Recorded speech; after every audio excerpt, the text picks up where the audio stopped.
நம்ம என்ன விளாக் பார்க்க போறோம்னா எ டே அலோன் வித் குண்டு குட்டி. என்ன நானா?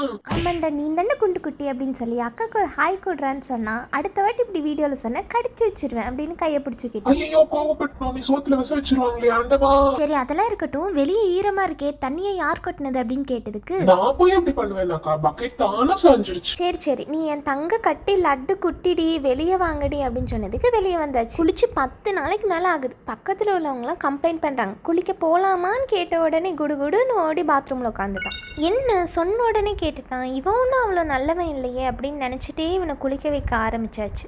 ஸோ குளிக்க வச்சு ஆரம்பிக்கும் போது தான் தெரிஞ்சது, தண்ணியெல்லாம் ஊற்றி சோப்பெல்லாம் போட்டு சார் சூப்பராக காட்டிகிட்டு இருந்தார்.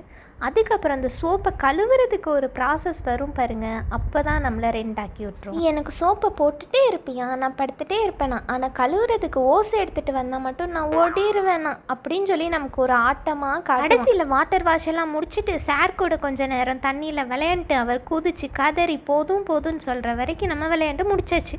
அதுக்கப்புறம் நடடா வெளியே அப்படின்னு சொன்னேன்.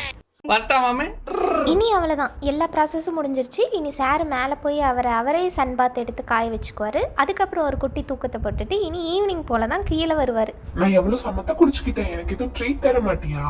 சமத்தாவா? யாரு நீனு? சரி போ கழுது அப்படின்னு அவருக்கு பிடிச்ச கேரட்டையே இன்றைக்கி ட்ரீட்டாக கொடுத்துட்டு கொஞ்ச நேரம் கண்ணே மணியே குயிலே அப்படின்னு கொஞ்சிட்டு நைட்டு டின்னரையும் சாப்பிட்டுட்டு அவன் தூங்க போயிட்டான். ஸோ இதுதான் இன்னைக்கான விளாக். உங்களுக்கு என்ன பிடிச்சிருந்துச்சு அப்படின்னா எங்க அக்கா சேனலை சப்ஸ்கிரைப் பண்ணிக்கோங்க, நான் அப்பப்போ வருவேன்.